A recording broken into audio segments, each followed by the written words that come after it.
ಭಾಷಣ ಮಾಡ್ತಾನೆ. ಚಕ್ರವರ್ತಿ ಸೂಲಿಬೆಲೆ ಅವೇನು ಮಾತಾಡಕತ್ರ ಗಿಡದ ಮಂಗ್ಯಾ ಕೈ ಬಿಡ್ಬೇಕು, ಆ ನಮೂನಿ ಮಾತಾಡ್ತಾನವ. ಅವ ಹೇಳ್ತಿದ್ದ, ಈ ಕಾಂಗ್ರೆಸ್ದವ್ರ ದುಡ್ಡು ವಿದೇಶದಾಗ ಎಷ್ಟಿಟ್ಟಾರಂದ್ರೆ ತಂದು ಇವ್ರನ್ನ ಮೋದಿಯವ್ರ ಆಗಿ ಒಂದು ತಿಂಗಳದೊಳಗೆ ಅಷ್ಟು ಕಪ್ಪಣ್ಣ ತರಿಸ್ತಾರ. ಕಪ್ಪಣ್ಣ ತರಿಸಿದ್ರೆ ಒಂದು ತಿಂಗಳಲ್ಲಿ ಬಂದ ತಕ್ಷಣ ಈ ದೇಶದಾಗ ಎಷ್ಟು ರಸ್ತೆಗಳ ಅಷ್ಟೂ ರಸ್ತೆಗಳ ನಿರ್ಮಾಣ ಮಾಡಿ ಅಷ್ಟೂ ರಸ್ತೆಗಳಿಗೆ ಬಂಗಾರ ತಗಡು ಬಡಿತಾನಂತ. ಬಂಗಾರ ತಗಡು ಬಡದು ಇನ್ನೂ ಎಷ್ಟು ಉಳಿತೈತೆ ಗೊತ್ತಾನೆ, ಈ ದೇಶದಾಗಿದ್ದಂಥ ಒಬ್ಬೊಬ್ಬ ಪ್ರಜೆಗೆ 15 ಲಕ್ಷ ರೂಪಾಯಿ ಹಾಕುವಷ್ಟು ರೊಕ್ಕ ಉಳಿತೈತೆ ಅಂತ. ಇನ್ನು ಹೊಳ್ಳಿ ಮತ್ತೆ ಈ ದೇಶದಾಗಿದ್ದಂಥ ಇನ್ನೂ ಎಷ್ಟು ಉಳಿತೈತೆ ಗೊತ್ತಾನೆ, ಹಿಂದೂ ದೇವಸ್ಥಾನಗಳೆಷ್ಟೋ ಅಷ್ಟೂ ದೇವಸ್ಥಾನ ಕಟ್ಟಿದ್ರು ಇನ್ನೂ ರೊಕ್ಕ ಉಳಿತಾವಂತ. ಎಲ್ಲಿ ಐತಿ ಮತ್ತೆ 10 ವರ್ಷ ಆತಲ್ಲಿ ಹೃದಯ ಕೊಟ್ಟಿದ್ದು ಸರ್ಕಾರ ತರಬೇಕಿತ್ತು. ಏನೇನಿತ್ತು ಅಷ್ಟು 10 ವರ್ಷ ಇವ್ರ ಕೈಗಾಡಿ ಹೇಳ್ತಿತ್ತಲ್ಲ, ಯಾಕೆ ತರಲಿಲ್ಲ? ಇದು ಭಾಳ ಮುಖ್ಯವಾದಂಥ ವಿಚಾರ. ಯಾಕಂದ್ರೆ ಇವತ್ತ ಪರಿಸ್ಥಿತಿ ನಮ್ಮ ದೇಶದಲ್ಲಿ ನಮ್ಗೆ ಹೇಳಿದ್ರು ಒಂದು 100 ಸ್ಮಾರ್ಟ್ ಸಿಟಿ ಮಾಡ್ತೀವಿ ಅನ್ನುವಂಥದ್ದನ್ನು, ಒಂದು 100 ಸ್ಮಾರ್ಟ್ ಸಿಟಿ ಮಾಡ್ತೇವೆ ಅಂತೇಳಿ. ನಮ್ಮ ಹುಬ್ಬಳ್ಳಿ ಸ್ಮಾರ್ಟ್ ಸಿಟಿ ನಮ್ಮ ಮನೆಯವ್ರು ಕುಂತಾರ ಕೇಳ್ರಿ. ನಮ್ಮ ಹುಬ್ಬಳ್ಳಿ ಸ್ಮಾರ್ಟ್ ಸಿಟಿ ಮಾಡ್ಯಾರ. ಆ ಸ್ಮಾರ್ಟ್ ಸಿಟಿ ಪರಿಸ್ಥಿತಿ ನೋಡಿಬಿಟ್ರೆ ಯಾಕಾರ ಅದನ್ನ ರೂಪಾಯಿ ಕೆಲಸ ಅನ್ನೋಂಗಾಯ್ತು ನಮ್ಮ ಪರಿಸ್ಥಿತಿ. ನಮ್ಮ ತಿರುಪತಿ ಹೆಜಾಮಂತ ಅಂತಾರಲ್ಲ, ಅಲ್ಲೋಟ್ ಕೆತ್ತಿ ಎಲ್ಲ ಕಡೆ ಕೆತ್ತಿ ಕುಂದ್ರಿಲ್ಲ ಅಂತೇಳಿ ಕುಂದ್ರಸಂಗಾಗಿತ್ತು ನಮ್ಮ ಪರಿಸ್ಥಿತಿ.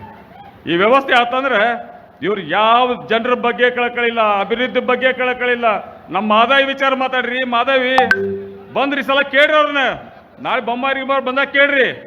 ಆಮೇಲೆ ಏನು 15 ಲಕ್ಷ ರೂಪಾಯಿ ತಾಯಿಂದ್ರೆ ತಮಗೆಲ್ಲ ಅವಾಗಿನ ಟೈಮ್ನಾಗ ನಿಮಗೆ ಜೀರೋ ಅಕೌಂಟ್ ಮಾಡಿಸಿದ್ರು. ಪಾಪ ಹೆಣ್ಮಕ್ಳು ಕೌಳು ಹತ್ತಿ ಬೀಳ್ತಿದ್ವು ಬಿಸಿಲಾಗಿ ನಿಂತು ಅಕೌಂಟ್ ಮಾಡಿಸುವಾಗ. ಬಂದಾಗ ಈ ಸಲ ಜೀರೋ ಅಕೌಂಟ್ ತೋರಿಸ್ರಿ ಆ ಪಾಸ್ಬುಕ್ ಒಂದು ಸ್ವಲ್ಪ ಅವ್ರಿಗೆ ಎಲ್ಲರಿಗೂ ಬಂದಾಗ ಹಿಡ್ಕೊಂಡು ನಿಂದಿರ್ಬೇಕು ಪಾಸ್ಬುಕ್. ಈ ಸಲ 10 ವರ್ಷ ಆಯ್ತು ಎಲ್ಲಿ ಐತೆ ನಮ್ಮ ಜೀರೋ ಅಕೌಂಟ್ ಇನ್ನೂ ಇಲ್ಲೇ ಐತೆ ಅಂತೇಳಿ.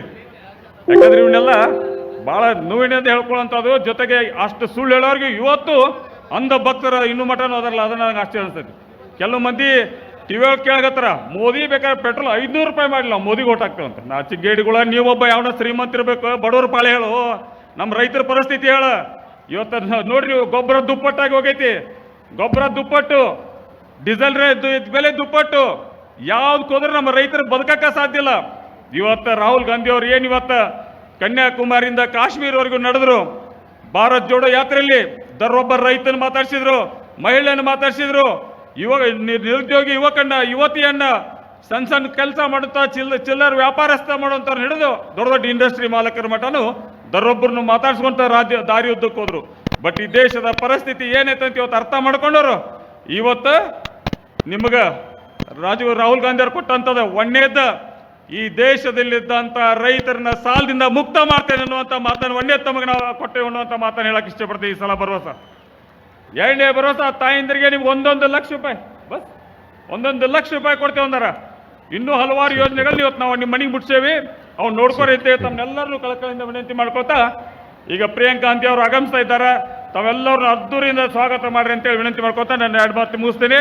ಆನಂದ್ ಗದ್ದದೇವರ ಮಟ್ಟಿಗೆ ಮತ ಹಾಕೋದ್ರ ಮುಖಾಂತರ ಈ ಸಲ ಕಾಂಗ್ರೆಸ್ ಗೆಲ್ಲಿಸಬೇಕನ್ನುವಂಥದ್ದು ಹೇಳ್ತಾ 2 ಮಾತಿಗೆ ವಿರಾಮ ಕೊಡ್ತೀನಿ.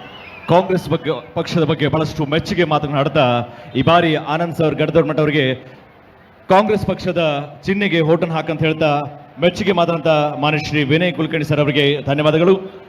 ಈ ಒಂದು ಹಾವೇರಿ ಗದಗ ಲೋಕಸಭಾ ಚುನಾವಣೆಯ 2024 ಕಾಂಗ್ರೆಸ್ ಪಕ್ಷ ಅಭ್ಯರ್ಥಿಯಾದಂಥ ಆನಂದ್ ಸ್ವಾಮಿ ಗಡದಡ್ ಮಠ ಅವರ ಚುನಾವಣಾ ಪ್ರಚಾರ ಸಭೆಯ ಪ್ರಜಾಧ್ವನಿ ಯಾತ್ರೆಯ ಮುಖ್ಯ ಉದ್ಘಾಟಕರಾಗಿ ನಮ್ಮೆಲ್ಲರ ನೆಚ್ಚಿನ ನಾಯಕರು ಎಐಸಿಸಿಯ ಜನರಲ್ ಸೆಕ್ರೆಟರಿ ಶ್ರೀಮತಿ ಪ್ರಿಯಾಂಕಾ ಗಾಂಧಿ ಇನ್ನು ಕೆಲವೇ ನಿಮಿಷಗಳಲ್ಲಿ ನಮ್ಮೆಲ್ಲರೂ ಮುಂದೆ ಈ ವೇದಿಕೆಯನ್ನ ಹಂಚಿಕೊಳ್ತಾ ಇದ್ದಾರೆ.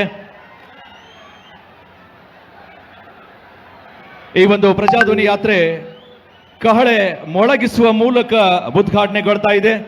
ಬರುವಂತ ಮೇ 7ರಂದು ನಮ್ಮ ಗದಗ ಹಾವೇರಿ ಲೋಕಸಭಾ ಮತಕ್ಷೇತ್ರದ ಅಭ್ಯರ್ಥಿಗಳಾದಂಥ ಆನಂದ ಸ್ವಾಮಿ ಗಡದೇವ್ರ ಮಠ್ ಅನುಕ್ರಮ ಸಂಖ್ಯೆ 1 ಹಸ್ತದ ಚಿಹ್ನೆಗೆ ಮತವನ್ನ ನೀಡುವ ಮೂಲಕ ಈ ಒಂದು ಪ್ರಜಾಧ್ವನಿ ಯಾತ್ರೆಯನ್ನ ಯಶಸ್ವಿಗೊಳಿಸಬೇಕಾಗಿ ತಮ್ಮಲ್ಲಿ ಮತ್ತೊಮ್ಮೆ ವಿನಂತಿ ಮಾಡ್ಕೊಳ್ತಾ ಕೆಲವೇ ನಿಮಿಷಗಳಲ್ಲಿ ತಾವೆಲ್ಲ ಅತಿ ನಿರೀಕ್ಷೆಯಿಂದ ಕಾತುರದಿಂದ ಕಾಯ್ತಿರುವಂತ ನಮ್ಮೆಲ್ಲರ ನೆಚ್ಚಿನ ನಾಯಕಿ ಎಐಸಿಸಿಯ ಜನರಲ್ ಸೆಕ್ರೆಟರಿ ಶ್ರೀಮತಿ ಪ್ರಿಯಾಂಕಾ ಗಾಂಧಿ ಅವರು ಈ ವೇದಿಕೆಯನ್ನ ಹಂಚಿಕೊಳ್ಳ